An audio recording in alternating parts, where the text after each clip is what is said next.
Bom dia para quem é de bom dia, boa noite para quem é de boa noite, boa tarde para quem estiver assistindo isso aqui depois lá no YouTube.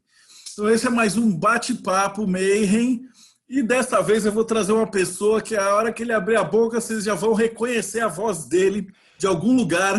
Estava conversando com ele antes, ele falou que o rosto dele pareceu muito pouco, mas vocês já vão reconhecer porque o cara tem um site absurdamente bom sobre mitologia. Eu queria dar boa noite, Leonardo Tremesquim, seja muito bem-vindo aqui no nosso bate-papo. Pô, eu que agradeço aí, muito legal ter sido convidado aí. E é sempre muito legal falar de mitologia, né? Então, boa noite a todos também aí que estão assistindo. Bom, em primeiro lugar, eu ia te pedir para você se apresentar e falar assim, todos os convidados que a gente chama aqui para o bate-papo é a galera que ama o que faz, né? E só de ver Uhum. você falando, né, o pessoal escuta a tua voz, ele sabe que tem empolgação, mas só de olhar o brilhinho no olho, sabe que você ama falar de mitologia. Então, como é que começou essa paixão? Bom, então, para quem não conhece, né, sou do Mitografias, que a gente tem o podcast lá de mitologia, o Papo Lendário que é o principal, mas tem vários outros podcasts ali. Mas, assim, o legal até de fazer o Mitografias em si foi uma forma de colocar essa paixão para fora, assim, né? Eu comecei a pesquisar mitologia, eu tinha acho que por volta de uns 13 anos, assim, então faz muito tempo, né? Eu lembro que, assim, foi quando começou o gosto por mitologias e por qualquer outras mídias em geral. Então, até as mídias que me impulsionaram a gostar da mitologia, né? De quadrinhos, RPG. RPG foi uma das coisas que mais me impulsionou a gostar de mitologia. É o Mago, né? O RPG Mago Ascensão. Eu adoro aquele livro e foi uma das coisas que foi me impulsionando, né? A gostar de mitologia. Aí vai pesquisando, vai cada vez gostando mais. Então, tipo, já faz muito tempo, né, que eu vou atrás assim de mitologia e é um barato assim que no começo parecia que, pô, não vai ter tema suficiente, né, ali pro podcast, pros episódios, uma hora vai acabar. E conforme você vai pesquisando, você vai vendo que não. Quanto mais você pesquisa, mais coisa aparece para você pesquisar mais. Qual foi o primeiro livro que você leu de mitologia? Que te deu aquele spark, assim?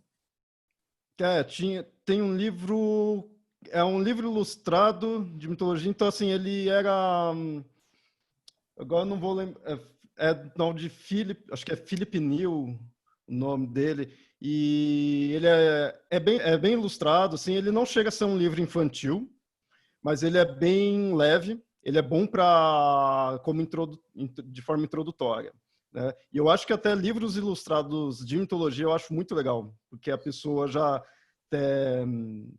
já consegue visualizar ali, né, as divindades. Então eu gosto pra caramba desses livros que tem bastante ilustrações, e esse foi o primeiro, acho que é Philip New, o nome dele, já foi o primeiro que eu li. Mas eu demorei não, mas assim, eu não fui aquele de estar comprando um monte de livro logo no começo. No começo, o que eu fazia? Comecei a gostar da mitologia, então peguei um livro ou outro e eu pegava a Enciclopédia Barça. Eu tinha aquelas antigonas assim, e ficava lendo os mitos dali, né, os personagens, e ficava reescrevendo, digitando, tudo guardando. Eu queria guardar esses mitos, né, no computador para mim na época, né? Isso bem novo, né? Foi assim que eu comecei a ver. Então, o meu primeiro fonte de mitologia foi a Enciclopédia Barça. Caramba. E por que que as pessoas deveriam estudar mitologia? Para que serve mitologia? As mitologias, né, em geral, eu vejo que elas são um reflexo da humanidade, então um reflexo de determinada cultura, assim. Então eu acho que você estudando a mitologia, você estuda a humanidade, né? O ser humano, muitas vezes, como um indivíduo mesmo, e a humanidade como cultura em si, como culturas, né? Eu acho que vai ser bom para tem assim vantagens diferentes para cada área em que você está, né? Em cada área que a pessoa gosta. Então, se a pessoa é escritora, eu acho que é imprescindível ela estudar mitologia para ela ver como que a mitologia são as primeiras narrativas que a gente teve. Então, né, atualmente você pega inúmeros livros, ficção, assim, né, tudo narrativas, mas começou isso com as mitologias. O pessoal começou escrevendo isso daí. Não só escrevendo, né, muitas vezes até o oral, né, começou dessa forma.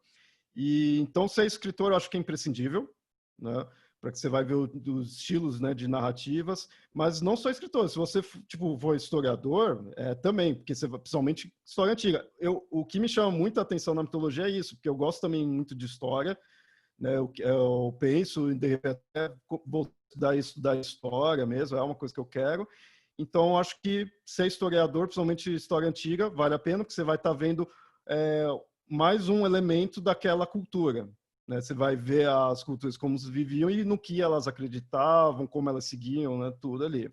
Então, nisso, na parte de história, também puxa a parte antropológica, você gosta disso daí, vai ser interessante. A parte de línguas, né? A filologia também é bem importante, porque uma das coisas que define muito uma cultura é a língua, e isso está muito ligado também com os mitos deles. Né? Você consegue definir, entre aspas, né? Delimitar uma cultura muitas vezes pela língua e, com isso, também pelos credos, né? Que eles tinham, pelos deuses em si que seguiam. Então, isso é bom também. Então, muita coisa assim da área de humanas acaba tendo a ver com mitologia. Eles trabalham muito com a linguagem, criação, arte, tudo. Está sempre acompanhado, né? A história da arte e da mitologia é uma coisa assim que está sempre em conjunto. Eu estou com uma pergunta boa, mas assim, o Rodrigo colocou assim, a mitologia atual para você é como? Como nos livros deuses americanos, no sentido de uma cultura pop e os outros? Eu acho que isso tem várias e várias formas de se ver. A dos deuses americanos eu acho uma ideia interessante, né? Aquela coisa assim de ver como que os deuses sobreviveram e quais seriam os novos, né? Mas eu também, por outro lado, muitas vezes eu posso pegar essa mesma ideia que o Gaiman coloca ali, de criar novos deuses, e de repente posso colocar os próprios deuses antigos, sabe? Por exemplo, comunicação, que é uma coisa bem importante atualmente, a gente não pode esquecer, por exemplo, nos gregos, Hermes era um deus da comunicação. Ele é um deus que, de repente, você poderia dizer que ele ainda está vivo atualmente, porque a gente ainda depende muito, né, da comunicação, a gente dá muito valor. Então, é interessante. Então, a gente pode desde imaginar ter deuses novos, como é o do Neil Gaiman que coloca, como também os mesmos deuses antigos, só que estão de forma atualizada, né?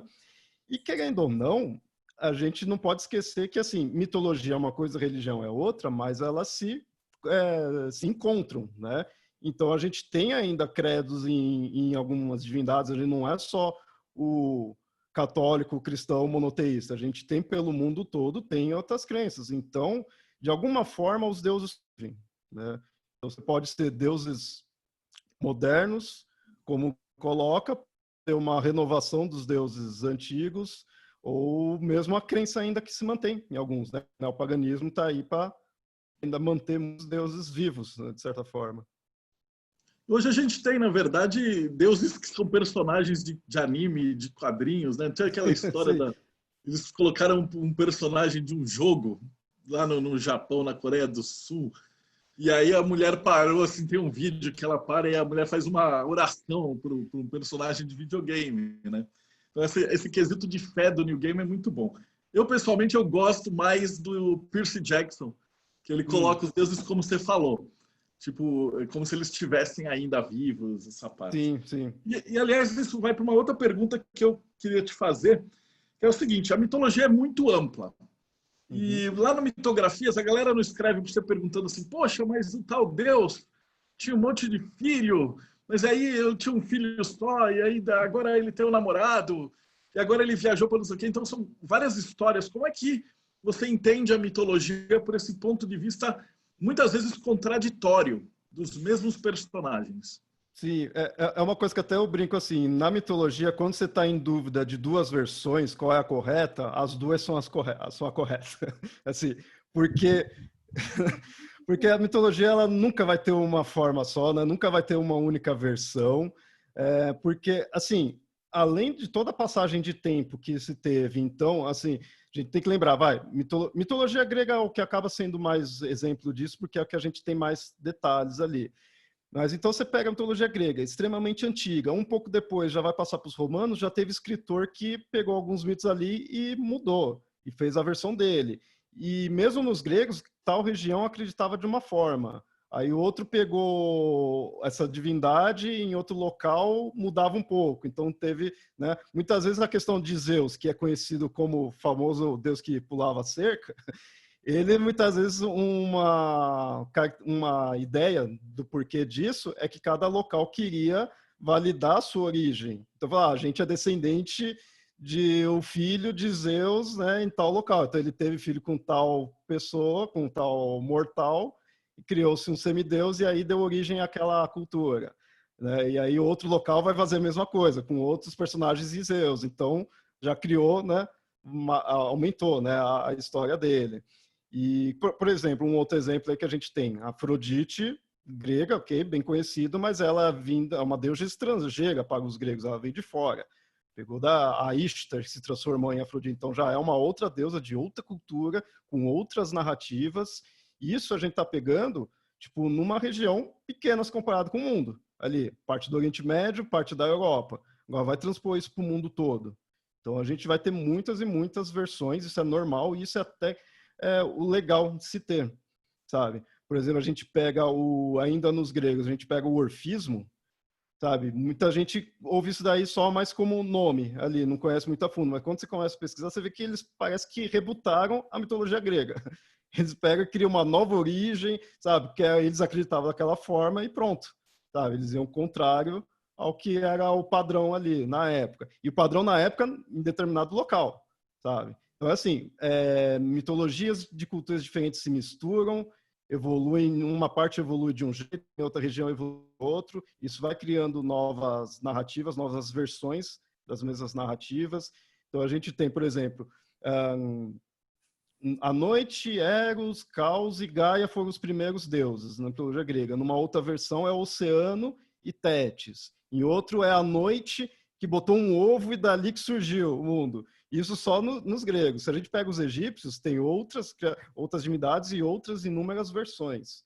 Então é normal de ter várias versões. E isso que é o legal de estudar. Porque aí você percebe, quando eu falei que a mitologia ela é o reflexo da humanidade, você consegue perceber, a tal época, em tal local, eles acreditavam nisso. Pô, por quê? Então você vai analisar aquela cultura. Em outro local ali, um pouco do lado, já mudava um pouco. Ah, por quê? Porque eles tinham uma adoração a certa coisa. Outro elemento era mais importante. Então vai alterando. Então isso é normal de acontecer. Eu percebo muito que a galera hoje em dia eles têm essa síndrome da internet e da Disney, que é a síndrome do personagem oficial cânone. Sim. Então, o Capitão América ele só pode ser desse jeito. E é difícil para o pessoal entender que, na verdade, não existia direitos autorais essa parada. Sim. A gente está falando de um processo que tem aí 500, 600, 700 anos de contagem da história. Então, muitas vezes, acho que é a pergunta que eu mais recebo, que é assim, poxa, por que os deuses têm as histórias tão erradas, tão contraditórias, tão...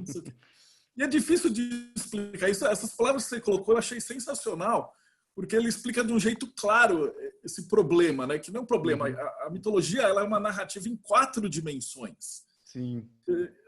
O que você falou dos Zeus é verdade.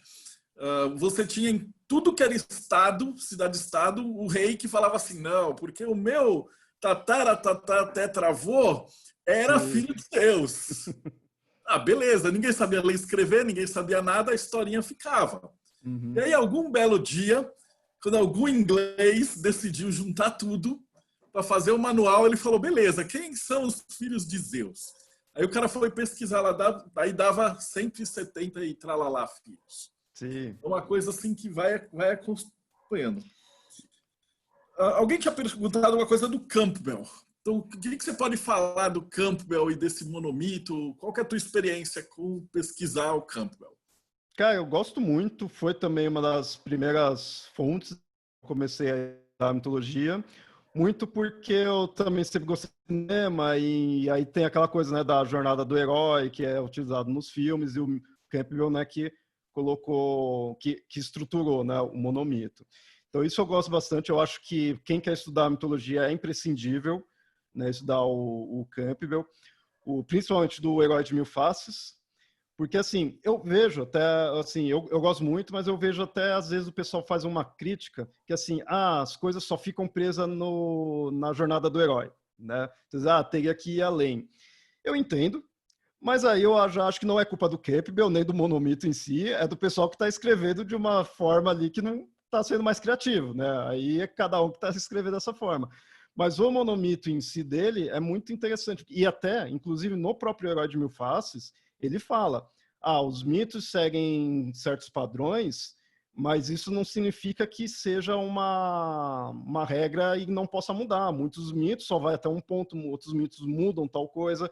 É porque a gente foi encontrando essa fórmula. Porque todo mundo é humano, então pensa até certo ponto igual. Mas é aquela coisa, você tem que conhecer a regra para poder quebrar. Então, é comum ter mitos que vai contra aquilo lá, aquela jornada do herói e tudo. E eu acho por isso que é bem importante estudar do monomito. Você já vai ter a grosso modo, falando bem por alto, você tem uma régua já de como é uma narrativa. Mas não significa que precisa ficar preso àquilo, né? E eu gosto muito do Campbell muito por isso, porque ele é muito focado nessa de comparar as diferentes mitologias, né? Ele até acho que começou os estudos dele com culturas da América, os ameríndios, né? Ele apesar de ser bem conhecido, muita gente até acha que ele estudou muito da cultura grega, porque também é o mais famoso. Mas não, o que chamou a atenção dele foi assim, uma vez quando ele era novo, ele foi no museu e aí tinha coisa dos ameríndios aí que começou a chamar a atenção. É algo mais ou menos assim, né? Então você vê, ele mesmo já foi pegando de culturas mais distantes, né? Mesmo sendo da América, é distante porque a gente não está acostumado, né? Então eu acho que é imprescindível. Campbell é imprescindível ler se quer estudar mitologia. A Vanessa comentou que não é um problema, né? A variedade é uma riqueza de possibilidades. E aí cabe a você escolher, né? A frase que você usou, tem muitos mitos, e aí a hora que pergunta qual é o certo, você fala, cara, é o que você quiser, né? Sim, sim. Principalmente que antigamente não tem uma Bíblia grega para se dizer o que realmente aconteceu ali no mito. E olha que a Bíblia também tem as suas variações, mas quanto mais antigo, mais oral é, ali. Então mais mudanças vai ter. E agora falar um pouquinho do Mitografias. Qual foi o post, o podcast que você mais gostou de todos esses? Assim, para quem não conhece, apresenta aí o Mitografias, ele já tem cerca de 200 episódios, mais até gravados. Então, de onde que veio essa ideia de você juntar e começar a fazer um podcast? Por que um podcast? O Mitografias, o Mitografias é o site, o Papo Lendário, que é o principal podcast, mas ele nasceu do Papo Lendário mesmo, né? Aquela coisa, há uns 11, 12 anos atrás, comecei a conhecer podcast, aí eu comecei até a participar de quadrinhos, como que pode, ter que citar eles, porque foi graças a eles que eu comecei a fazer podcast, e aí eu vi, é fácil fazer até, né? Não é algo... Então, assim, eu posso fazer. Legal, né? Me empolguei, vou querer criar o meu. Mas, pô, se eu for criar algo, eu não sou engraçado, não pretendo ser engraçado, né? Assim, então, não vai ser de comédia, vai ser de algo que eu conheço. Uma coisa que eu falei, pô, isso eu posso dar carteirada é mitologia. Então, vai ser sobre isso aí. E olha que, assim, isso há 11 anos atrás, que Mitografias tem 11 anos, né? O que eu conhecia na época não é nem metade do que eu conheço agora. Estudando, somente que produz tudo sabe que tem que estar sempre, né, se atualizando, estudando mais. Então, talvez fui tendo mais, e aí era uma coisa que eu sempre gostei e conhecia. Então, se é para falar de algo, vou falar disso daí. E realmente você não encontra tantos podcasts assim, né, voltado para esse tema. O que é uma pena, né, cara? Mitologia é um treco que dá para você ficar falando. Sim. E aí, das mais antigonas, qual é o post que teve mais views de todo o tempo? O que o pessoal procura mais? Um que, assim, querendo ou não, o podcast, como tem a questão de você assinar o feed, muita gente escuta e nem entra no site. Então, os que acaba tendo mais views são os textos mesmo que a gente põe, né, para também gerar mais view. Querendo ou não, teve um que não foi nem eu que pus, foi um ouvinte que gostava e quis escrever, eu deixei, escreve aí, que falou sobre Exu. E só explicando, coisa bem tranquila. Mas é Exu, é polêmico. Então é um dos que até hoje recebe visita, até hoje recebe reclamação também. Né? O pessoal falando que, né, com os demônios e tudo mais, né? Então... Esse é o do demônio. Sempre que eu faço algum post de Exu, eu tenho duas vertentes de xingamento. Um é os crentes falando que isso é do demônio, né?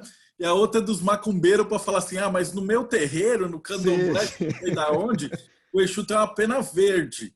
E aí no meu terreiro, você colocou que o Exu tem uma pena azul. E aí, então dá essa treta. Então nos dias de hoje a gente vê essa diferença de entidades para uma religião que está viva, né? Uhum. Imagina uma religião que não tenha nada escrito, nada, tudo Sim. teórico. Eu acho que quando a gente fala lá de mitologias antigonas lá, grego, nórdico, celta, assim, tudo, só não vem gente reclamar porque não são religiões que o pessoal segue tanto atualmente. Então, você falar de uma versão e não falar de outra, o pessoal não vai achar tão ruim. Porque realmente, quando eu faço episódios sobre Umbanda, Candomblé, esses assim, eu fico meio, né, receoso. Normalmente eu até chamo alguém que é praticante tudo para ele falar, para ter um lugar de fala ali. Porque eu sei que realmente ele vai falar uma versão e vai ter inúmeras outras que a pessoa pode, né, discordar ali. O que a galera gosta de escuta a mitologia também para escutar os causos, né? Daí eu perguntei assim, pô, conta pra gente aí dos os causos, né? As histórias mitológicas que você mais gosta. E a galera sempre curte isso daí. Bom, questão de narrativas em si, de mitos, o que me chama muito a atenção normalmente são os mitos cosmogônicos, né? O que eu gosto mais ali, que é o que mostra a origem, tudo, assim. Então, é mais, assim, é que eu gosto das narrativas, mas o que me chama mais atenção mesmo são os personagens, porque ali você vê a personalidade deles, né? Então, porque a narrativa, você vai encontrar várias versões, tanto nessas que a gente falou, né, de cada local põe de um jeito, e quando você pega livros atuais, cada autor escreve com as suas palavras, né? Então, vai muito do autor. Mas mitos em si, narrativas, os mitos cosmogônicos me chamam a atenção, porque é aquela coisa, tipo, toda a cultura tinha que falar da onde veio ali. Então, de onde criou? Se criou pelo caos, criou uma vaca que gerou ali as coisas, né? Dos nórdicos tem uma vaca que é uma das criadoras ali tudo. Então, são essas coisas inusitadas, assim. E isso é legal também nas narrativas, essas coisas inusitadas, essas coisas que você vê que não teria como você filmar aquilo, sabe? Você fazer isso numa tela ali, é uma outra narrativa.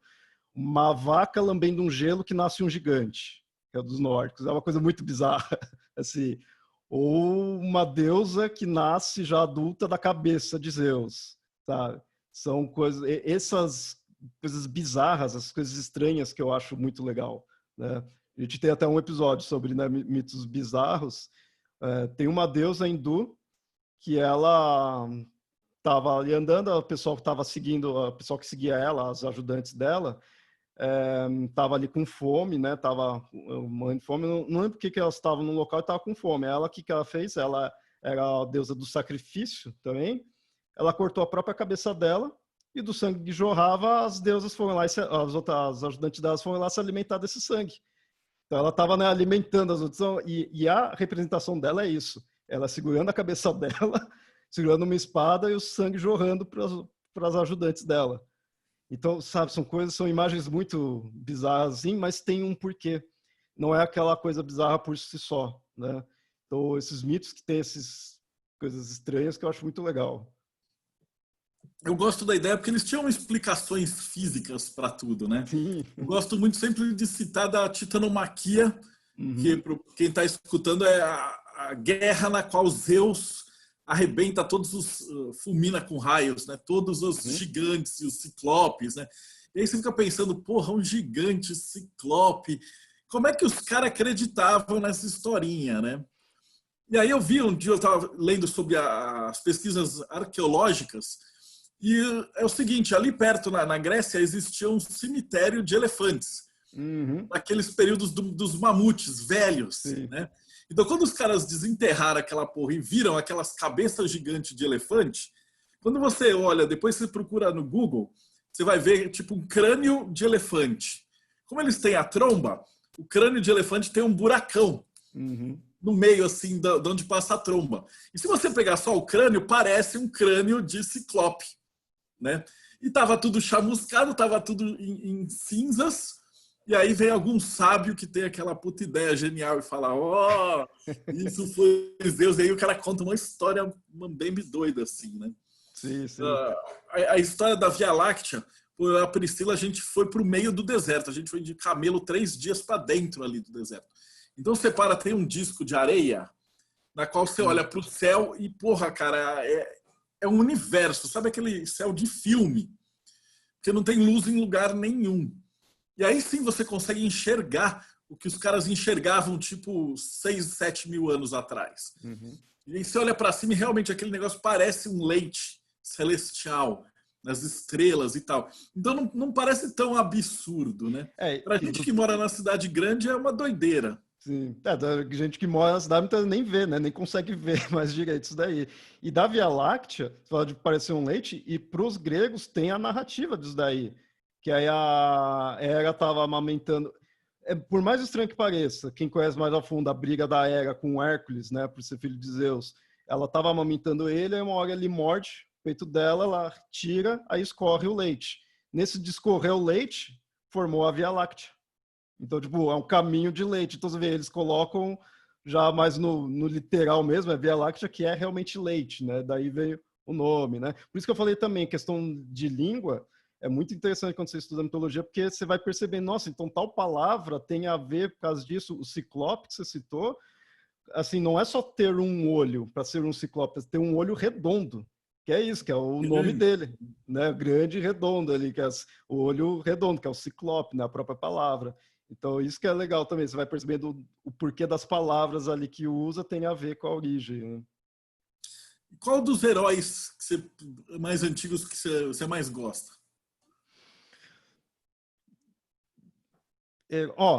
Pode escolher mais de um, não precisa ser um só. Não, assim, lembra assim, eu gosto muito do Gilgamesh. Eu gosto muito dele, que ele sai do grego, né? Não é mais grego-romano, nada, ali é mesopotâmico, então o dele eu acho bem interessante, ele é mais antigão, essas coisas que, quanto mais antigo, eu acho mais legal, a mitologia em si. Ele é ele está muito relacionado com o mito do dilúvio, então a ideia de dilúvios acontecer em várias culturas, no mesopotâmico está ligado a ele, né? Ele vai atrás de um cara que sobreviveu ao dilúvio porque ele viu, vou morrer, né? Ele caiu a ficha para ele, né? Puta, vou morrer, não posso morrer. Aí ele descobre que um cara tinha ficado imortal. Aí ele vai atrás, aí tem toda a epopeia de Gilgamesh, que é bem conhecida, é um dos textos mais antigos, e ele vai atrás desse cara para entender como ele ficou imortal. Aí ele encontra o cara e fala que eu sobrevivi ao dilúvio, que era o único digno, né? Então, tipo, um casal digno que sobreviveu ao dilúvio, a gente conhece já outras histórias assim. E ele tinha conseguido uma planta para ficar imortal. Aí o Gilgamesh vai atrás dessa planta, e só que na hora ele não consegue, porque acho que uma cobra pega antes. E aí vem também a explicação do porquê que a cobra troca de pele, porque ela seria imortal. Então ela está, né, tipo, sempre rejuvenescendo. E ele não consegue, se ferrou, né? Continuou mortal, né? Isso tem todas as aventuras dele. Dos gregos eu gosto muito do Perseu, por ser também um bem antigo e por ser uma das narrativas que é mais certinho, é mais heróico mesmo. Você tem o nascimento dele, o porquê dele ir na aventura, tem vários passos, o dele parece bem uma quest mesmo, né? Ele vai atrás da Medusa, mas para ir lá ele precisa ir em tal local para conseguir saber onde que fica, para ter a ajuda de tal Deus, e sempre tem uma divindade para ajudar, ou seja, mais um elemento da jornada do herói divino, né? Um filho ali ajudar. Ele enfrenta a Medusa, ele leva de volta, ele traz de volta da jornada dele o troféu, que aí no caso é a cabeça da Medusa, mas é mais um ponto da jornada do herói. Então eu gosto dele para isso, que ele é bem certinho, né? Um que eu gosto também, isso eu vou citar, porque eu gosto para alfinetar a parte da psicologia. Psicologia também é uma coisa que se prende muito com mitologia, né? E assim, a gente tem o Édipo. Édipo é bem conhecidão e é conhecido pelo complexo de Édipo, né, na psicologia. Assim, não conheço muito a fundo a psicologia em si, né? Seria legal o Pablo estar aqui, que ele conhece mais a fundo nisso, mas a gente tem o complexo de Édipo, que é do Freud. Eu não sou muito fã do Freud, que não usa tanto a mitologia em si, é mais o Jung, né? Então não me aprofundo tanto. Mas que nem ele tem esse complexo de Édipo, e isso me dá uma certa raiva. Porque quando você pega a história do Édipo, não tem nada a ver com o complexo, sabe? A história dele é muito além daquilo. A história do Édipo é mais uma coisa mais, estilo Game of Thrones ou qualquer tipo de intriga palacial, assim, por causa que você pegar a trilogia tebana, que é chamada, né, que é do Sófocles, a questão dele quem não conhece o Édipo, né, ele matou o pai e casou com a mãe, daí que vem o complexo de Édipo. Mas ele matou a mãe sem saber que era, ele matou o pai sem saber que era o pai dele e casou com a mãe sem saber que era. Ele não era, né, apaixonado pela mãe por ser mãe. Né? Tanto quando ele descobre nisso, spoiler, né, da história, ele fica maluco, ele se cega, né, e esse é o primeiro volume do Édipo, termina nisso daí. E aí tem os outros, é uma trilogia, né, que vai mostrando a desgraça desse reino, da cidade dele, e brigas na família, que aí acho que o cunhado dele pega o poder e aí começa a atacar ele, tem toda uma intriga. Então é muito desses problemas na família, é mais tipo casos de família, o Édipo em si, do que essa questão dele ficar com a mãe. Isso é um elemento que é só um detalhe, né, mas a história vai muito além disso, né? Por isso que eu sou meio assim com o complexo de Édipo.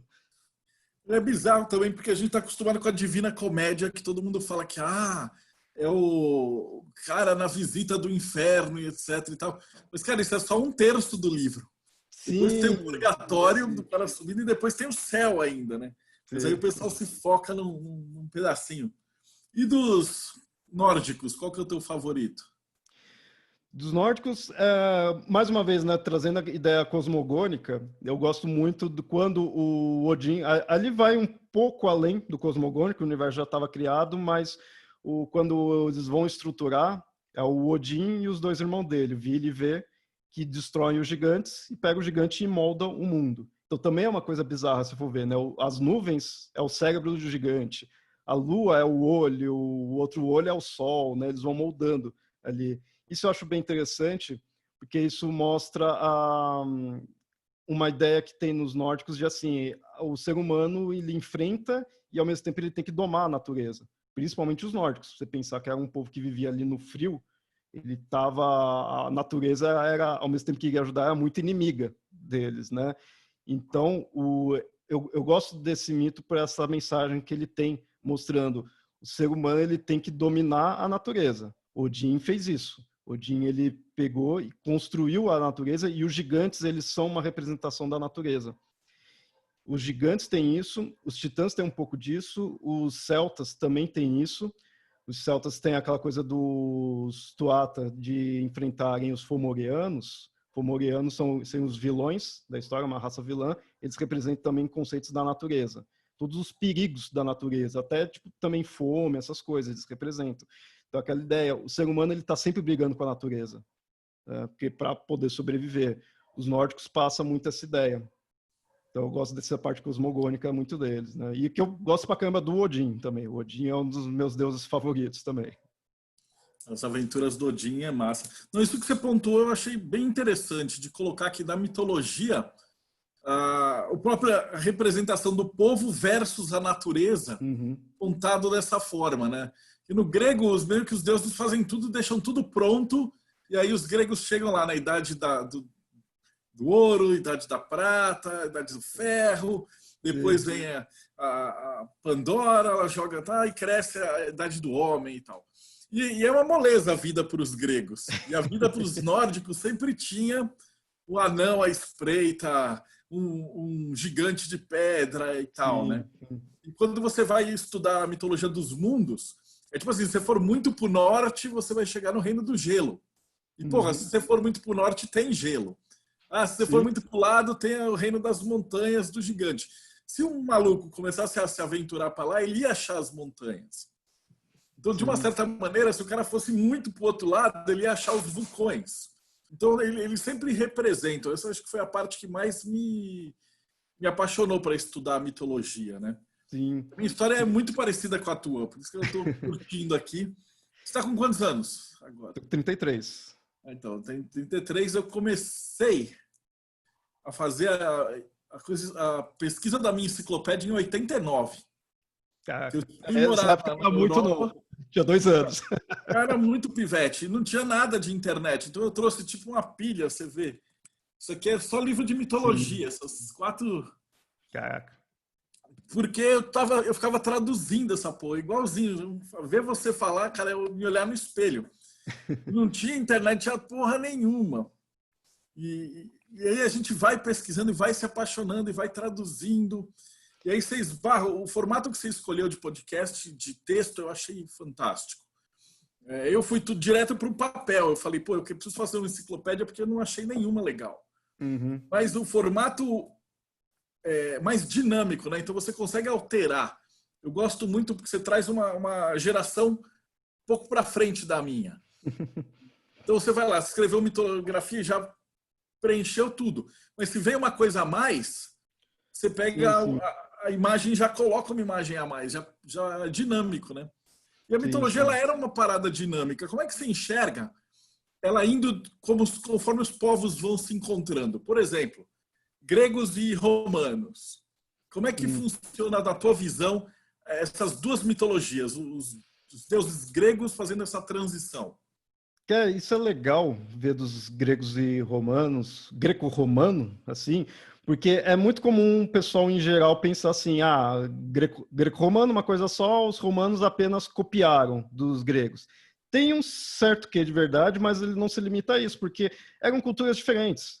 Eles tinham valores diferentes ali, por mais semelhante que fosse em geral, mas eles tinham suas diferenças, e nisso impacta nas divindades. Você vai ver os romanos, eles são muito mais alegóricos. Eles têm muitas mais divindades alegóricas, muitas mais muitas mais entidades urbanas, né, por causa da própria Roma ali.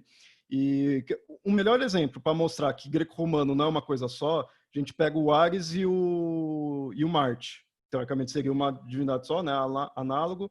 Ares na Grécia era muito mal visto. Ele era umas cidades ou outras que louvava muito ele. Né? Esparta era e a Trácia também era. Mas, em geral, né, era mal visto. Marte já em Roma, não. Marte já era... Marte está muito relacionado com a origem de Roma. A gente pega a história do Rômulo e Remo, que deu origem a Roma, eles, né, são filhos de Marte. Então, querendo ou não, Roma era o império. Então, eles guerrearam a caramba. Então, eles vão para isso. Então, você tem a transição, você tem aquele... os romanos viram que tal deus grego parecia com outro ali deles, juntou, beleza, legal, mas ao mesmo tempo era diferente, sabe? Dentro da própria cultura você já vê diferença. Dentro dos gregos mesmo, a gente pega uma divindade adorada em Creta, ela seria diferente da mesma divindade adorada em Atenas, né? Coisas desse tipo. Então, quando vai para Roma, é mais diferente ainda. Fora que Roma, eles não ficaram num lugar só. Foram para o Egito, foram para a Bretanha. Tanto é que uma coisa que é interessante dos romanos, eles fizeram muita divindade andar por aí. Ísis, você encontra elementos de Ísis na Bretanha. Um dos motivos é os romanos. Pegar desde o conceito ali de Ísis, que foi para os gregos, passou para os romanos e levaram para a Bretanha o culto dela, né? Então, é parecido, grego-romano, não tem como dizer que não, mas não é a mesma coisa, não é só mudar o nome. Tem muita diferença entre eles. Né? Eu gosto de usar como exemplo em palestra o culto de Poseidon e de Netuno. Você Uhum. pergunta para quem está vendo e fala assim: você já ouviu falar de Poseidon? Aí a galera geralmente ouvi. E Netuno? Ah, Netuno. É a mesma coisa? O cara, não é. Não é. Poseidon, você vai olhar, ele é um malvadão, cara. Ele afunda o barco, ele é chamado para matar as coisas, destruir a cidade. Uhum. Tem toda uma pegada assim.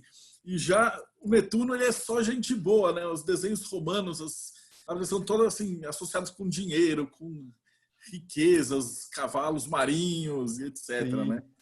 Então E aí muda você vai bastante. olhar a construção do barco. Então, o barco dos gregos era um barquinho mais ou menos. Então ele entrava no Mediterrâneo e o cara não sabia se ele ia chegar do outro lado. Uhum. E aí o Deus ficava, pô, vamos fazer uma prece para Poseidon não nos fuder muito aqui. Já romano não, o barco dos caras já tinha 700 anos de desenvolvimento em cima. Então Sim. para eles o Mediterrâneo era o quintal da casa dos caras. Por isso você vê essas pequenas modificações, né? que é a grande paixão. O Rafa Reis está perguntando que a guerra dos Vanir e Aesir na mitologia nórdica também está associada a confronto de povos no mundo real?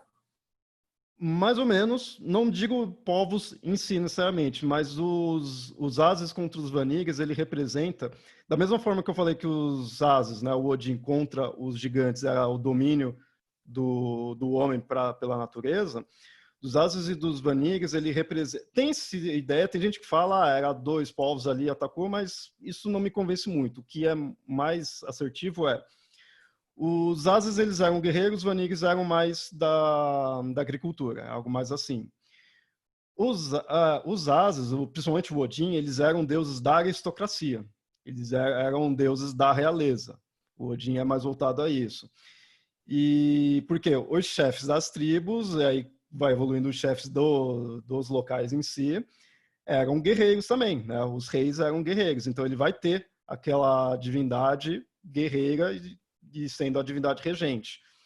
A parte de fazendas daí era do povão, mas né, não era a realeza, teria assim, as fazendas tudo, mas quem trabalhava ali era o povão. Tinha-se esses deuses para adorar, mas não eram os principais. Então, tanto que a gente tem essa guerra, eles guerreiam, mas você vê que eles ficam em paz. Depois, não é aquela guerra que vai estar constante que nem com os gigantes. Eles fazem até a troca, né, de deuses, tudo, uns vão morar ali com os Ases, mas eles ficam de boa. Mesmo assim, quem domina tudo é o Odin. Ou seja, você está mostrando o quê? Que a realeza, que está voltado à guerra, que são os guerreiros, é quem comanda.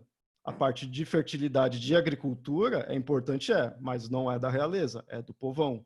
Então, tanto que por isso também você não tem tanta narrativa com esses deuses. Você tem mais com o Odin, com os outros que são...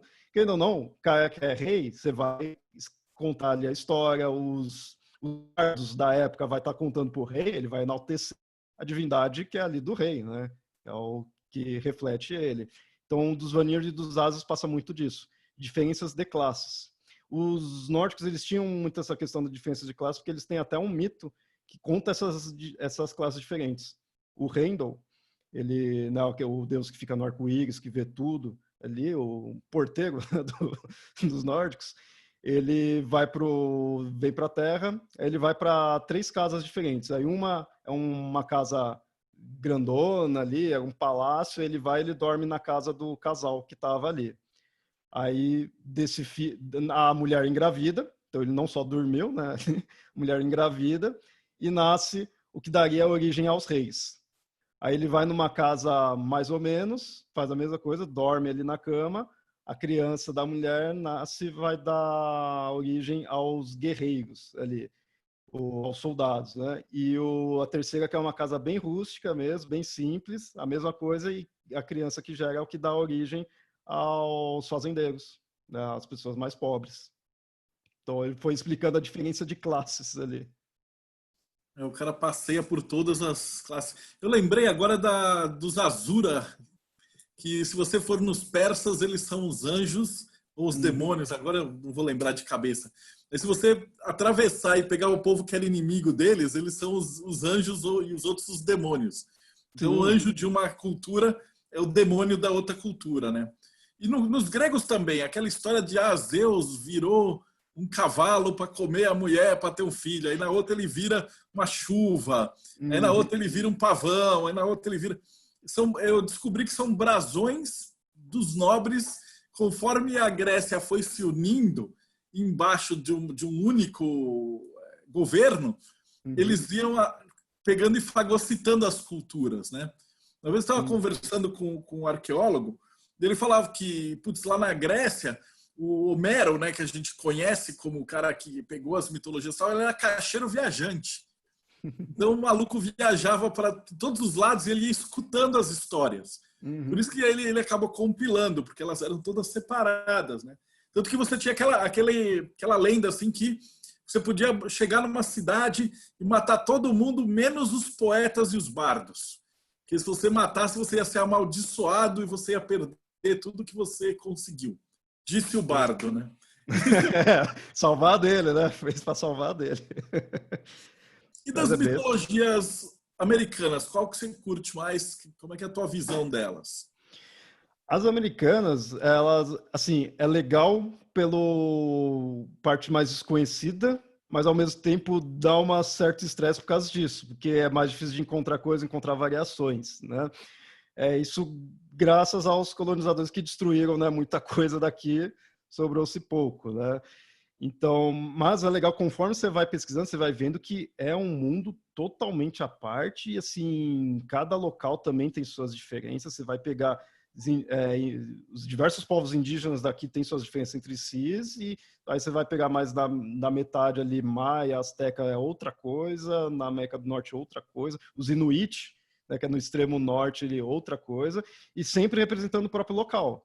Então, por exemplo, você pega da América Central, eles dão muita importância para o milho. Lá a pessoa veio do milho, o ser humano veio do milho, né? Que era uma coisa bem importante para ele, né? O chocolate era uma coisa bem reverenciada lá, né? Que lá eles que fizeram, né? O chocolate era uma bebida meio divina ali.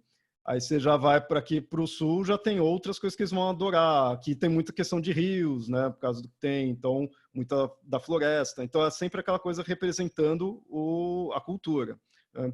Os astecas, maias e outros semelhantes, a gente olhando a grosso modo parece uma coisa só, mas varia. Mas eles acabaram deixando muita informação pelas construções deles, né? Então tem as pirâmides, tudo então nisso que ajuda um pouco. Mas aí ajuda até uma parte porque você não sabe mais o resto daquela lenda, daquele mito, e aí cada um interpreta de um jeito, né? Interpreta que em 2012 o mundo ia acabar, né? Porque não só via até tal forma ali o calendário. Então vai tendo essas interpretações. O interessante também, que nem dos astecas, é que eles têm muita adoração ao sol, então a questão dos sacrifícios que eles têm para o sol. Aí você vê mais uma coisa que é bem importante para eles. A gente vai pegar isso, todos os mundos adoravam o sol, né? Porque sempre foi importante para a humanidade inteira, mas onde você vai pegar isso também? Nos egípcios. Então, uma cultura bem distante, um elemento até certo ponto semelhante ali. Então isso é muito legal. Você pega diferenças e semelhanças de culturas extremamente diferentes, né? E eles misturaram muito com o catolicismo? Ou a gente tem essa narrativa? Porque a nossa mitologia está toda zoada por conta dos jesuítas, né? Sim. O que vocês chegaram a pesquisar de mitologia brasileira? Primeiro, assim, faz uma diferença. O que é folclore e mitologia, né? Porque o pessoal tem essa mania de jogar e falar que brasileiro não tem mitologia indígena, ele tem folclore. Então, o problema é que o pessoal põe assim também, usando o folclore como algo para menosprezar. E eu acho assim, desde mitologia quanto folclore, você chamar algo assim não é menosprezo, né? Quem conhece, muita gente usa para menosprezar, mas teoricamente não seria. O folclore, ele vai além da questão mitológica, porque ele é muito no o saber do povo, né? Então, o pessoal traduz muito como isso, né? O folclore seria o saber do povo. Então, ele vai desde práticas, a música do local, comidas regionais. Então, ele não vai só uma narrativa de seres sobrenaturais, né? A gente pegar tipo mais conhecido aí, o Saci, mais conhecido personagem, né, de folclore nacional, dito dessa forma. Ele é um personagem, mas ele não é todo o folclore. O folclore vai além. As festas que a gente tem aqui no Brasil, aqueles do boi, que tem lá do Bumba Meu Boi, tudo isso aí, são festas, são músicas, são danças, e isso é folclore. Então o folclore está muito ligado à cultura, além de só uma narrativa. O mito ele já é mais a questão da narrativa para validar algo, né? Seja uma origem, seja um conceito, né? Algo assim. O folclore ele já é mais essa questão do saber do povo. Então, por isso que é muito aquela coisa assim, folclore totalmente não tem nada canônico. Você vai lá, cidadezinha do interior, eles disseram que tal personagem é de tal jeito, né? O Saci é dessa forma, é o folclore dali. Aí outra cidadezinha diz outra coisa, né? Então, eu não vejo folclore como maior ou melhor, né? Melhor ou pior, que a mitologia são coisas distintas, né? É que no folclore você vai encontrar mitos, seria mais isso daí, né? Então, o folclore seria o conjunto de mitos, não teria um folclore nórdico. Então, Eu vejo muito do folclore quando você encontra aquelas coisas assim, uma origem, tipo, o Odin criar o mundo, assim, não seria folclore, porque ele é uma narrativa que já tem ali cosmogônica, né, da origem. Mas quando você encontra, tipo, em tal local as pessoas faziam tal coisa, porque senão tal espírito vai aparecer. Isso na Bretanha, bastante, nos nórdicos, tem nos gregos, voltando para os gregos, a gente tinha as entidades, os daemons, e tinha as entidades chamadas Ares, que é aquela coisa mais próxima do ser humano. Tipo, faz ali porque aquela entidade vai ajudar em tal coisa. Isso já é mais folclórico, é mais aquela coisa do povão, sabe? Folclore é isso, é do povão, né? E não falando de menosprezo, pelo contrário, sabe? É aquele conhecimento do povo mesmo. Agora, aquela coisa mais canônica, aí, tanto que a gente tem até folclore cristão, de certa forma, católico, de certa forma, quando você tem as festas de santos, sabe? Em determinado local faz a festa de santo de tal jeito. É o folclore dali mexendo nisso, né? Então você tinha o folclore grego, né? Que eram as festas do Eleusis, as festas de colheita, de plantio e Sim, etc. você teria essa parte do folclore, que é o saber daquele povo naquela época. E agora que você falou o negócio, eu achei bacana, você mencionou os lares. E quando você fez a pesquisa para os Exus, você não achou nada semelhante assim, ó? Às vezes essas entidades gregas que também recebiam, como é que a gente vai dizer, oferendas, né, comidas e etc. Isso é encontrado em várias mitologias. Sim, sim. A questão da oferenda, né? É muito comum. O Exu é um dos mais famosos por isso, né? A questão da oferenda, de ser o primeiro, né? E então, quando você vai pesquisando, eu fui pesquisando o Exu, é legal assim, quando eu fiz eu fiz também um episódio, né, de Exu, e assim, quando você vai pesquisar mitologia, você tem que falar, eu vou até certo ponto, porque tem muita coisa.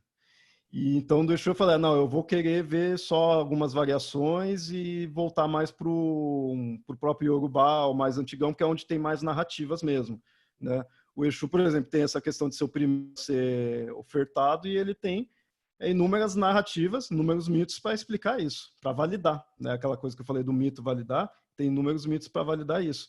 E eu achei demais essa ideia do Exu de cada... Parece que o Exu, cada ângulo que você olhar para ele, você vai ver uma coisa diferente. Ele é muito amplo, isso é muito legal. E o Exu é legal também por isso, pela questão da oferenda, ele é muito próximo de nós, no sentido que é o primeiro, né, que você tem que oferendar. Você vai encontrar isso em outras mitologias também, aqueles que são mais próximos, que é o que recebem, né, as oferendas em si. No shintoísmo tem muito disso, e nos lares para os gregos, né? Então você tinha os espíritos protetores das casas pela qual você precisava lá fazer sua oferenda e tal, uma espécie de guardião. Que a gente Uhum. percebe que toda essa ritualística e mitos eles se repetem, né?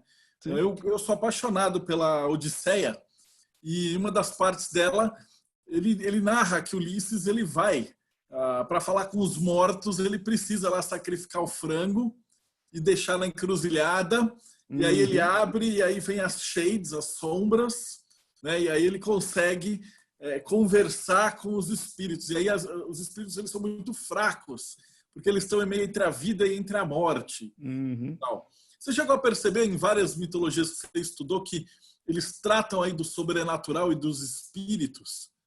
Me dá uma posição assim, do que você acredita nessa ponto entre a religião e o mito? Deixa eu reformular a pergunta. Hum. Quando você vai numa casa de candomblé ou umbanda, o cara está incorporando ali o Exu. Não é ele, é uma outra entidade que toma aquele corpo. Uhum. Você levar em consideração que isso é uma coisa natural e veria lá da África e etc., por que é que isso não existiria na Grécia? Se isso é algo que vem do ser humano, né? Então você chegou a perceber alguma coisa semelhante entre ritos nórdicos e gregos que tocam nesse assunto de incorporação, de... De incorporação em si, eu não encontrei nada muito fora da África mesmo. Eu acho que isso é algo assim natural, mas é mais mesmo de Yorubá, né, que trouxe isso daí. Eu acho que é uma característica muito disso daí. Mas a gente pode fazer, de certa forma, uma coisa análoga, uma comparação. Por exemplo, aqui ou na África, você está com a dúvida ali, você precisa, você vai até o terreiro e tem a entidade que, né, que desceu, né, assim, está incorporada. Eu não sei muito bem os termos corretos, né, tento falar mais certinho porque é religião para não ofender, né? Mas tem a entidade que incorporou. Isso nos africanos. Agora, nos gregos, eles iriam, putz, quero saber se meu futuro, como que vai estar, o que que vai. Ele vai na pitonisa, ele vai no oráculo e esse está recebendo as informações divinas para passar. Então, assim, ele não chega a incorporar mesmo, não estaria descendo algo ali, né, nenhuma entidade, mas é uma ligação. Ele tem uma ligação com o divino. Então, a gente mesmo não tendo a incorporação, a gente não, mas tipo, os gregos não tendo a incorporação, ele tem essa ligação. Porque é sempre assim, o ser humano está aqui e os deuses estão aqui. Você precisa de alguma coisa para ligar, né? Seja a incorporação em algumas religiões, seja os oráculos, né? E aí os oráculos, você conhece bem, pode ser muitas coisas. Um caso era as pitonisas, né? Que eram as sacerdotisas que diziam ali o futuro. Isso nos nórdicos vai ter também, isso em toda, né, religião ali, cultura, tinha algo assim. Toda religião vai ter um método de contato, né? Tem as runas dos nórdicos, você tem na China, no Japão, você tem os Myojin, que é o templo, que eles pegavam, iam no templo, aí você tinha uma série de papelzinhos, você olhava o papelzinho, tinha a fortuna, tem o I Ching, tem etc, etc. Estou com uma pergunta boa do Raf de novo. A Índia tem centenas de milhares de deuses. É possível agrupar todos eles numa mesma narrativa mitológica e chamar tudo de hinduísmo? Ou, na verdade, o hinduísmo é composto de diversas mitologias distintas uma das outras? Então, eu gosto de falar assim que, para nós fica até mais confuso por ser algo bem diferente, né? Mas eu gosto de dizer que existe os hinduísmos, porque tem muita variação. Muita variação por ser diferente de nós, então a gente já fica difícil, né, de agrupar, e porque lá é muito antigo mesmo, sabe? Tem muito tempo. Então, ali é difícil, não daria para agrupar tudo num só, porque é aquela coisa que a gente falou no início, tem muitas variações. Então, você vai pegar uma divindade que, na verdade, ela faz parte de outra, é uma vertente de outra divindade, em algum outro caso já é a divindade em si, porque a gente tem hinduísmo, beleza, mas dentro disso a gente tem brahmanismo, a gente tem shivaísmo e a gente tem inúmeros outros, sabe? Outros ismos ali, né, que são as crenças em si. Porque é muito grande, muita gente e muito tempo que tem. Fora que os malditos reencarnam, né? Ainda tem essa. Sim. Deixa eu explicar para o pessoal que é leigo, tá vendo? Nas mitologias hindus e tal, isso eu apanhei demais na enciclopédia. Que você acha lá Shiva e aí o cara tem 10 encarnações do Shiva. E uma é assim, outra é assado. E aí cada uma delas tem um monte de pessoas. E essas pessoas reencarnam também as outras pessoas. E aí às vezes tem o mesmo nome, às vezes não tem. Então é um negócio tão doido. O Rafa, ele tá traduzindo Bhagavad Gita, né?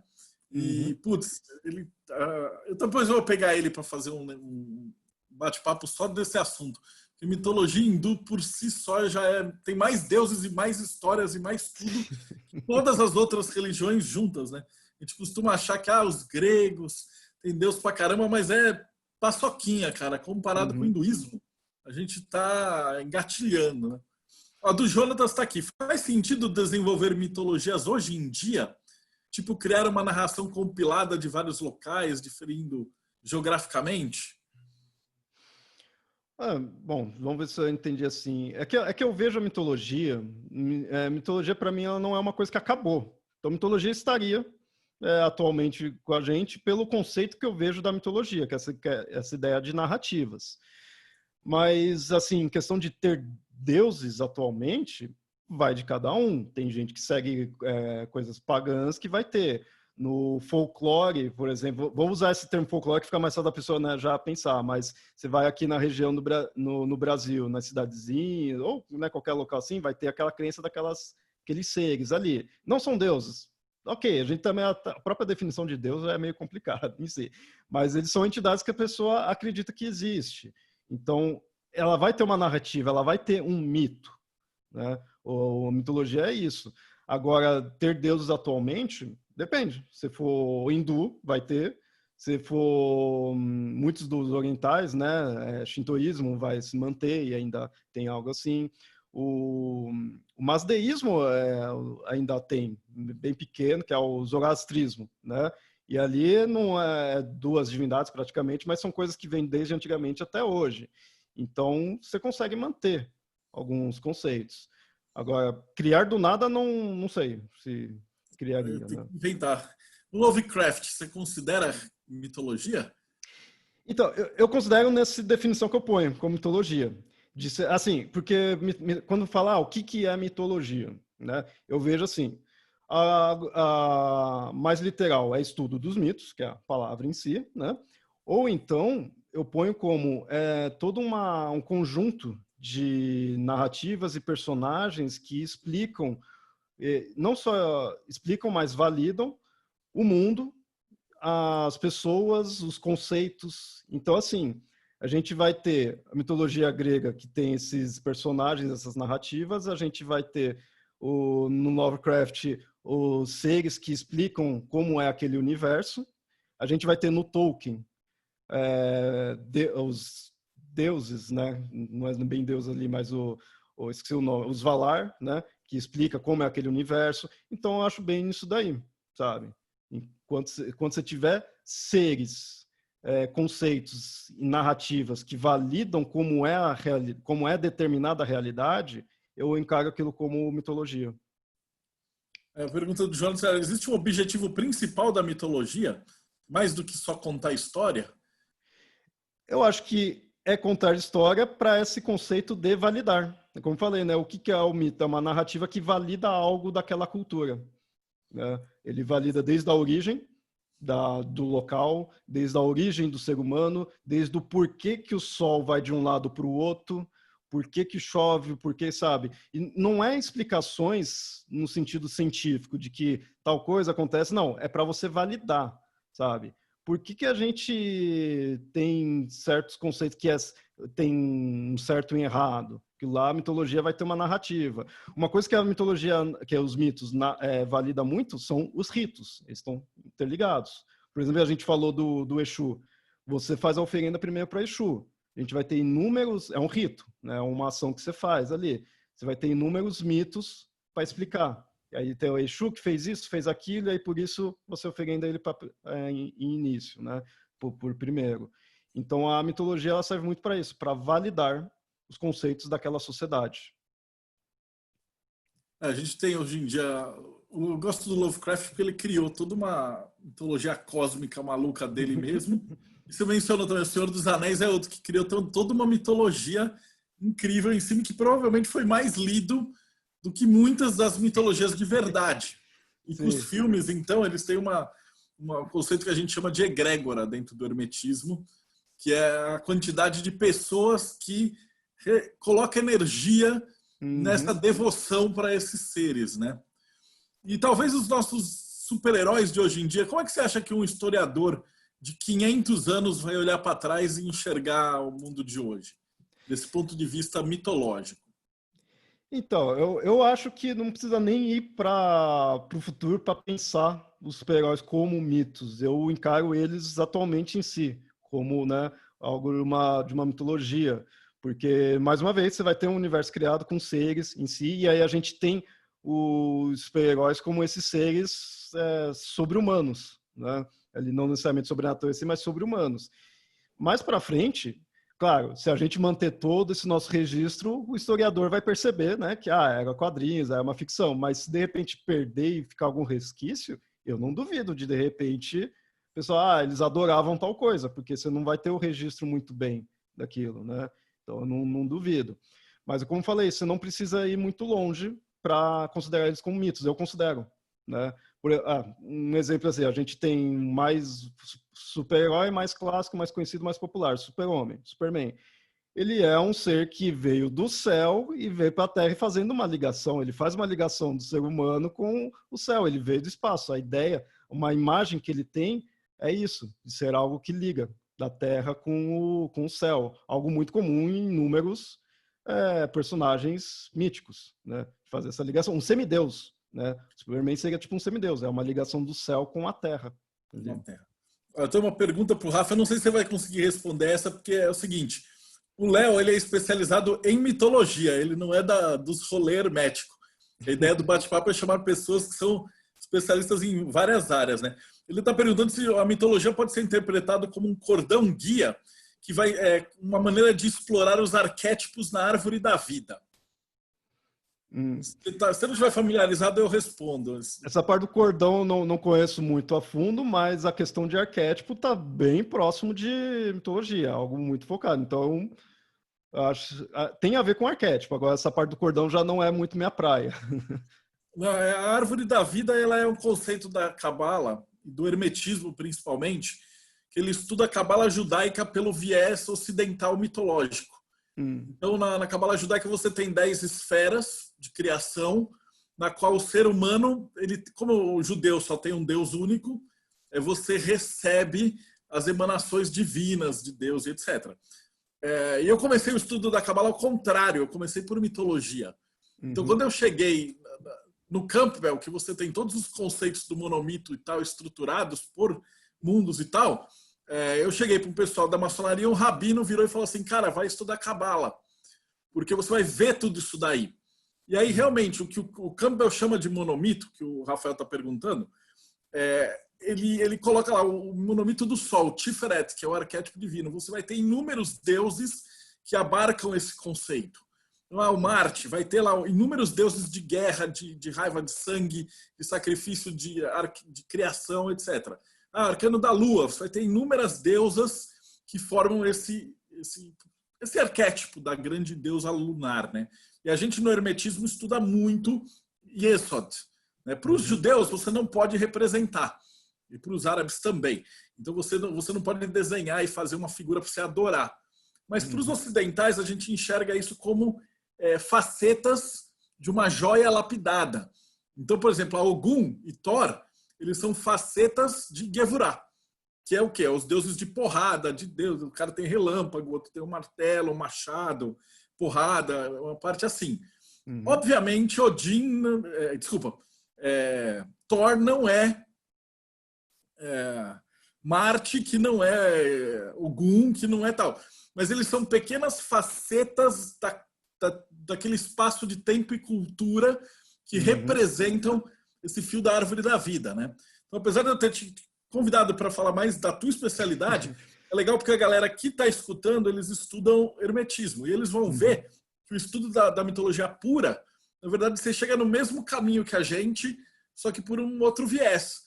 Você enxerga por é o aspecto psicológico do ser humano, tal. E a gente entende isso como as vertentes daquela esfera, né? Reverberações de aspectos divinos dentro da gente, né? Do Raf também, perguntando para você, é possível que heróis mitológicos antigos tenham realmente existido? Mais ou menos como ocorre em torno do Ayrton Senna hoje em dia. O Ayrton Senna seria um deus? Então, isso daí tem um conceito que eu acho ok, mas tem um certo limite. Eu acho que isso daí até, quando você vai ao extremo disso, de isso é baseado em algo que existiu, é o do conceito evemerista, né? Isso teve mais antigamente, que alguns autores pegavam e começavam a reescrever meio que tipo, a mitologia ali, pondo, na verdade, Deus era um rei dali que fez tal coisa, tudo, e por isso que as pessoas começaram a adorar. Ok, eu acho que tem muita coisa que ele vai ter um fundo histórico ali, mas eu acho que não dá para transformar tudo, né? Então, alguns, principalmente heróis, até que dá, porque herói já é aquela coisa mais pé no chão, né? Ele já é meio metade humano, né? De certa forma, né? Muitos ali, por exemplo, e aí entra aqueles personagens que existiu ou não existiu. Por exemplo, o Rei Arthur tem isso, o Ragnar dos nórdicos ele tem isso, né? Aquela coisa, você tem indícios que possa ter existido alguém daquele estilo, mas você não tem comprovação total. E as pessoas usam aquilo lá para validar a linhagem, né? E então tem um quê histórico, sim. Troia, a gente tem inúmeras Troias, já encontrou várias Troias, né? Ali os requisitos de uma cidade naquele local que tinha os muros intransponíveis, que é o que marca a Troia. Mas aquele negócio, eu penso assim, tem um fundo histórico? Algumas coisas sim. Vai dizer que a cosmogonia tem um fundo histórico? Como que você vai dizer, né, a criação do universo em si de um quê histórico? Então, não dá. Então, você junta elementos históricos, com elementos do simbolismo, com o que determinado elemento é importante para aquela cultura, e aquilo lá você vai juntando tudo, você vai criando a mitologia, né? Vai se criando, né, a mitologia. Então não dá para exagerar nesse nível de tudo tem um fundo histórico, né? Eu vou embalar já a pergunta do Jonatas. É possível medir o nível de desenvolvimento de uma sociedade com base na sua mitologia? Eu não diria o nível, mas eu digo o tipo de desenvolvimento. Por causa que como falei, a mitologia ela vai dizer o que está ao redor ali, o que vai ser um reflexo, né, da cultura e do que está ao redor. Então ali, assim, você não vai necessariamente dizer pela mitologia se uma cultura é melhor que a outra. Eu acho que até é meio preconceituoso você dizer, né, por que uma é melhor que a outra, o que você está querendo dizer com melhor.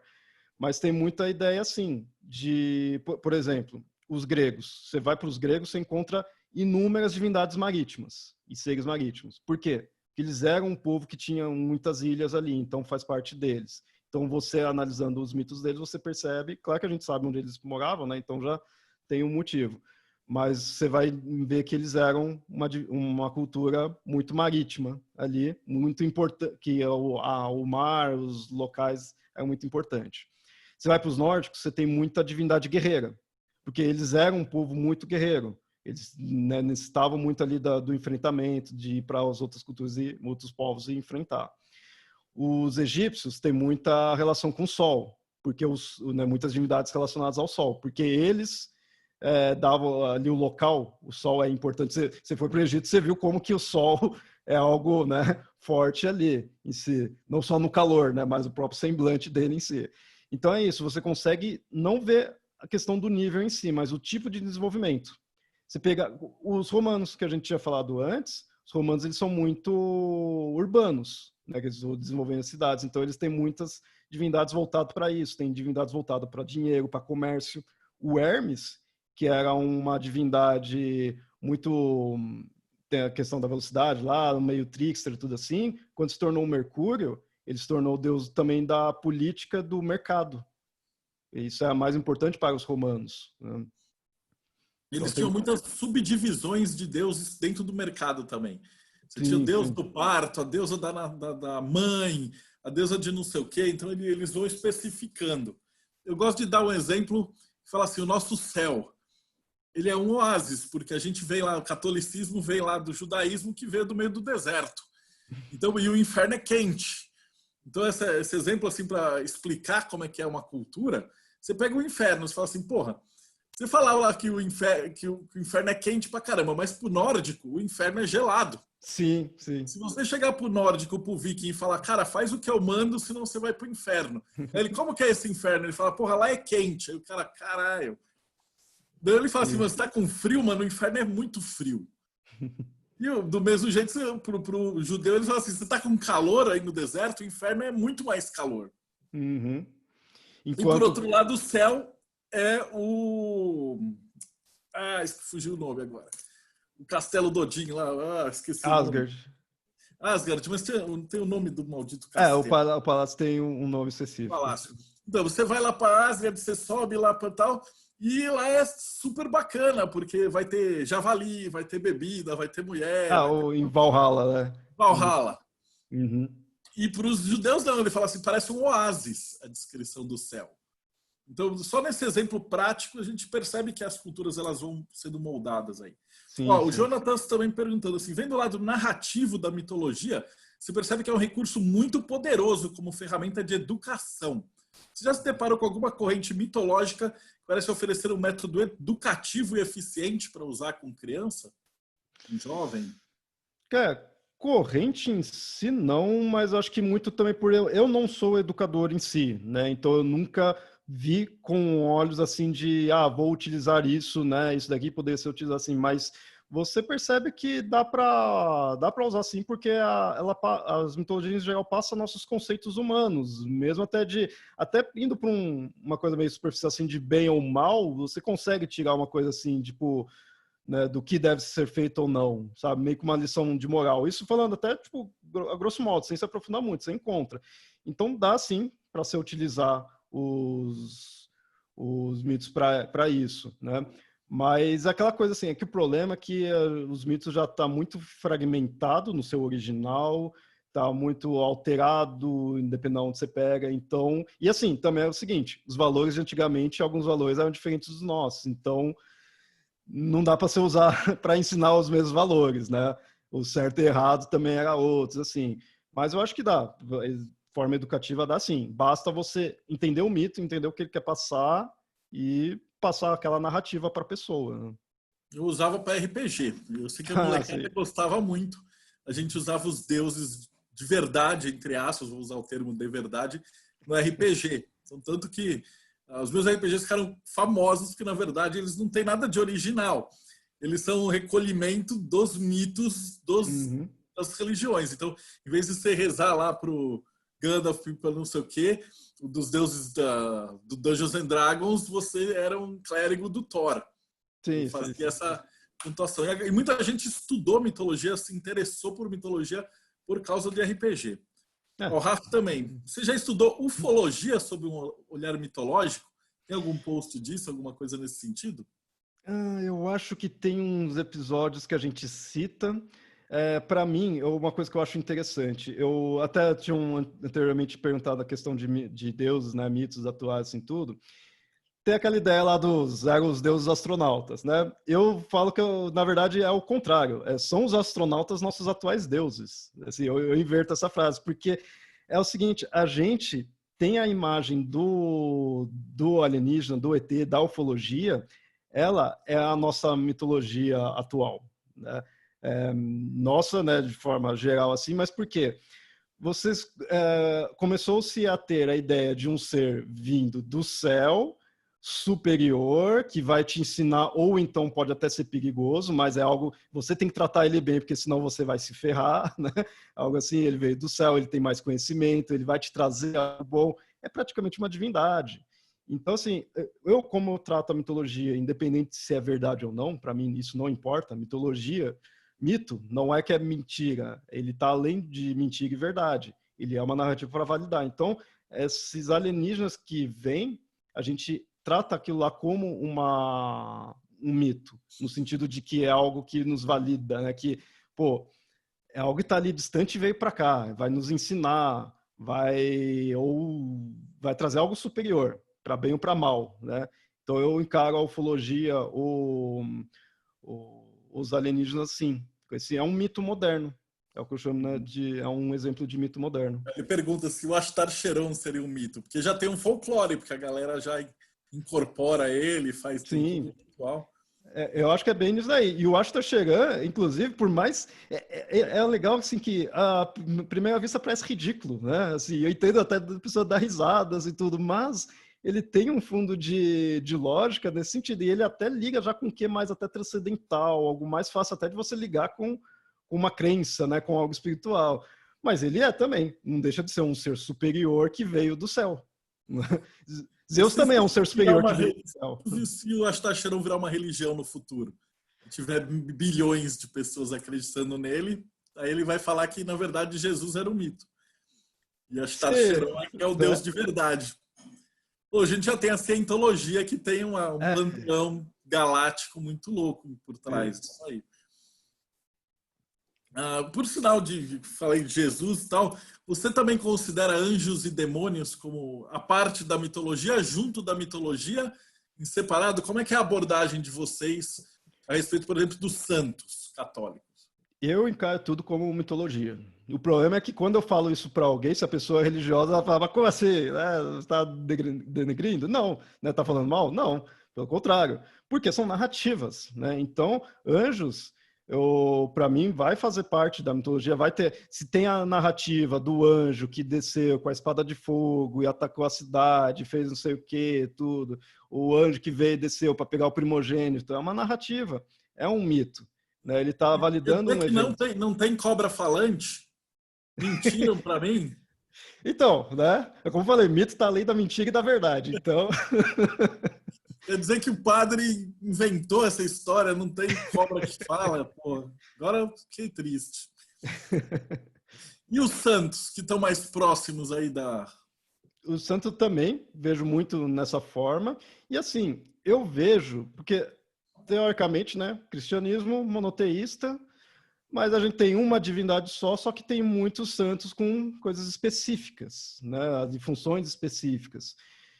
Que assim, tá ok, já que quem é daquela religião não vai chamá-los de deuses, não vou chamá-los de deuses, ok. Mas eles fazem um papel que você pode fazer comparações com divindades de outras culturas, né, de outras mitologias, outras religiões.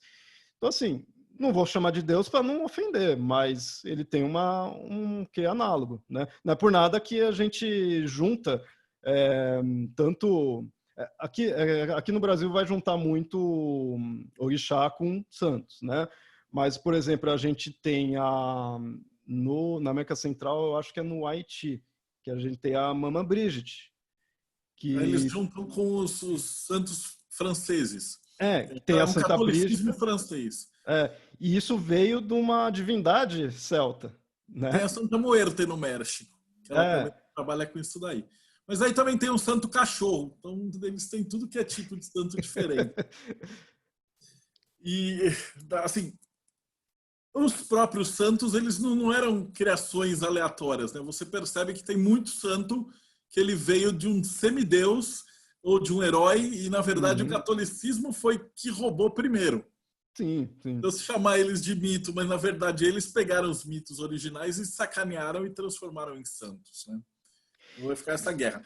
E no caso dos demônios, que aí já mistura tudo. Como vocês consideram personagens diferentes? Por exemplo, um Pan, que depois virou, ou um Cernunnos, que virou um demônio para a igreja.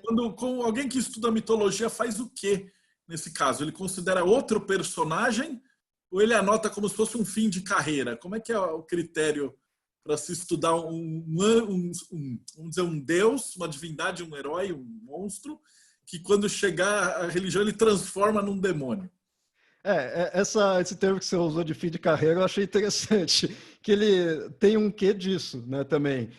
Você considera seres diferentes porque vai ter sido em épocas diferentes e às vezes locais diferentes, né, que a cultura vai levar para um outro local, e adorações diferentes. No caso, como demônio, nem vai ser uma adoração, né, mas vai ter papéis diferentes. Então, deturpou, né, alterou.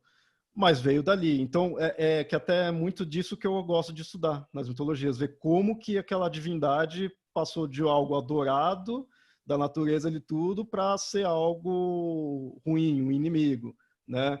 Então, mesmo que se não considere o mesmo ser, que realmente vai ter muitas diferenças, tem que se considerar a linha temporal, digamos assim, né? Desse fim de carreira. Eu achei interessante dizer dessa forma. Isso para demônios é muito. Tem muito, né? Muitos exemplos. E eu acho que, assim, isso o catolicismo fez, mas isso não é exclusivo do catolicismo, né? Toda a cultura vai pegar de outros ali. É que como do catolicismo ele tem uma divindade só, então ele é mais fácil de colocar as outras como oponentes, né? E então algo que era de um valor que ele não defendia como correto põe-se como oponente. Então, por isso que a gente tem muitas divindades, principalmente mesopotâmico, que estava próximo, né, transformado em demônios, né? Marduk, o Pazuzu acho que já era meio perigoso antes mesmo, mas Marduk, Pazuzu, Baal, né, todos esses daí foram se transformando em demônios. Tem uma outra pergunta massa aqui do Jonatas. Existe mitologia sem deuses ou sem o divino? Assim, aqui o problema aí é você definir o que seria deuses. Porque você pode dizer que algo não é uma divindade, não tem algo divino, mas se é algo que vai, mais uma vez, uma narrativa que vai validar, ele vai ser um mito ali. Então, você pegar... Por exemplo, a gente volta para o de Roma, o nascimento de Roma. Foi Rômulo e Remo ali, que tem a ver, mas eles chegam até Marte. Se você tirar Marte, você ainda vai ter esses dois personagens, né, fundando Roma em si. Então, ele ainda teria aquele mito, ele tem aquela validação daquela origem, porque como você costuma se colocar o Deus, porque o Deus é o é o máximo, né? Aquela coisa que está no céu, é aquela coisa realmente acima do ser humano. Então, mesmo que você não tenha Deus, eu estou pensando nisso agora aqui, mesmo que você não tenha uma divindade, você precisa ter algo superior. Você tem que ter algo ali para validar o porquê aquilo é importante, por que sua linhagem é a mais importante, por que a sua cidade é importante, né? Qual a origem dela. Então, você tem que ter algo superior ao ser humano, né? Mesmo que seja um ser humano meio que divinizado, de certa forma, né? O Rafa aqui falou, já que você gosta do Odin e tal, na sua opinião, ele era um andarilho depois do governante de Asgard, ou ele é a união de várias histórias de vários deuses que foram se juntando numa longa narrativa de um até virar o outro? O Odin é interessante que ele tem essa evolução, né? Não vou nem dizer que foi melhorando, sim, mas foi alterando. Eu gosto muito do Odin andarilho, porque o Odin andarilho ele tem muita ideia de Odin que foi andando, então foi atrás da sabedoria, né? Ele é alguém em busca de sabedoria, então isso eu acho muito legal, né? Mas no começo era andarilho, vai atrás das runas, né? Consegue, né, fazer a questão das runas, faz o sacrifício para conseguir sabedoria, tudo mais, e aí vai evoluindo até o senhor, até se tornar o senhor regente, que dependendo do mito que você pega, mas que ele já no começo já se torna, né? Mas ele vai se tornando cada vez mais fodão, digamos assim, né? Então ele vai evoluindo.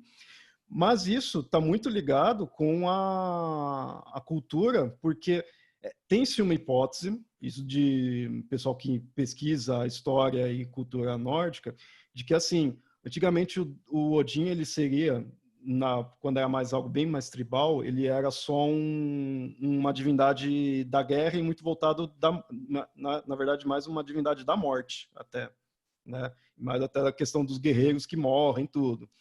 Com o tempo, ele foi se tornando um deus regente, então os líderes das tribos adoravam ele, então ele, para fazer o reflexo da humanidade, coloca-se ele como um deus regente.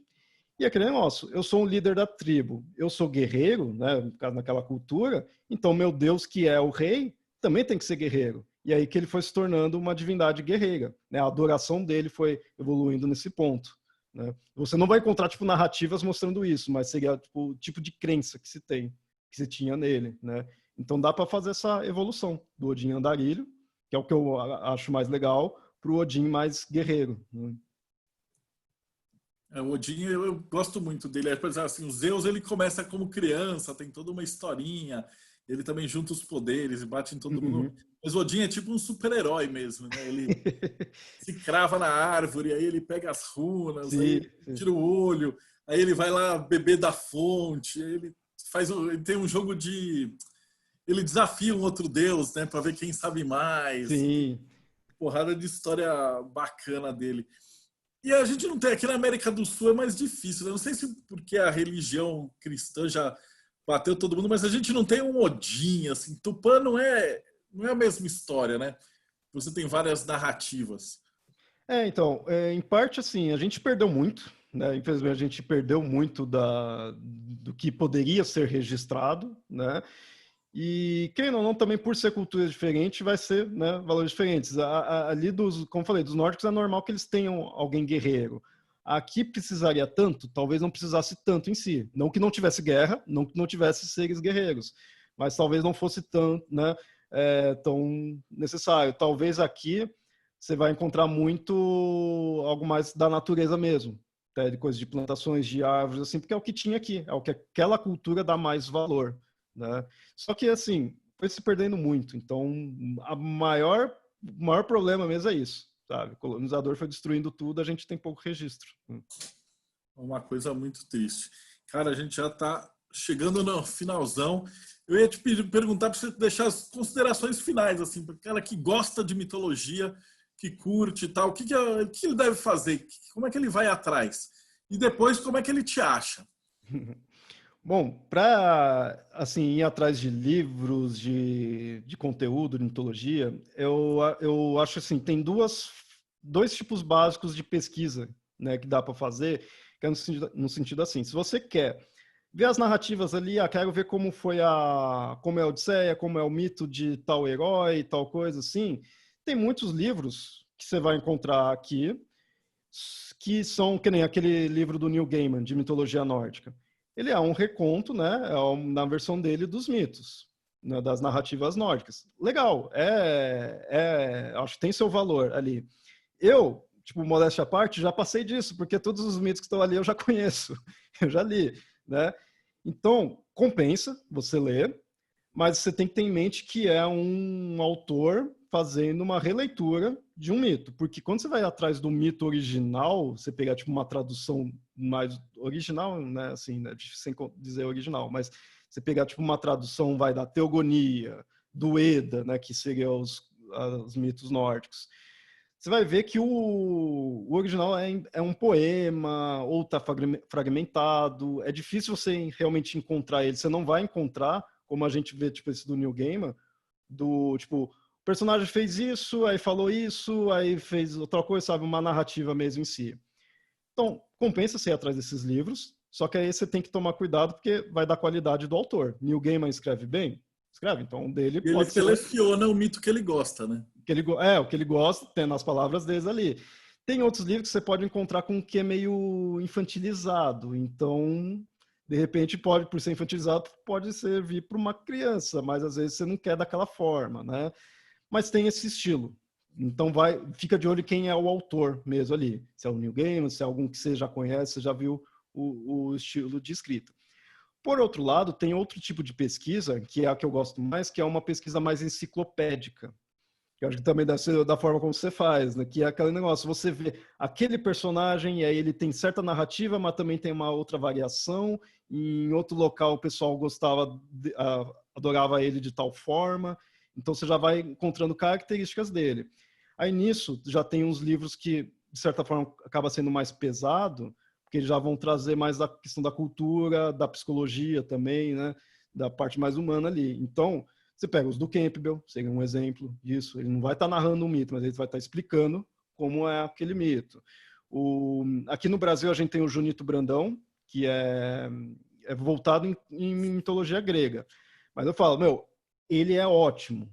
Qualquer texto dele compensa, porque foi muito a fundo, muita coisa dele. Os livros dele é tudo grande caramba, mas ele não vai estar mostrando uma narrativa em si, com falas, né, com coisa assim. Dele é explicando quem é aquela divindade e o porquê daquele mito. Também em grego, a gente tem o Karl Kerene, que é um mais antigo, mas ele é voltado para grego, mas ele se aprofunda bastante. Né? Então, para esse tipo de enciclopédico, tem esses nomes, que eu acho que compensa ir atrás. Que nem Thomas Bulfing, que ele é conhecido, tem um livro de ouro da mitologia, ele é muito introdutório. Então, eu acho que dá para ir além dele, sabe? Eu acho que num tempo de internet, agora, para você comprar um livro, você ir numa coisa assim, compensa você ir para esses que é mais aprofundado.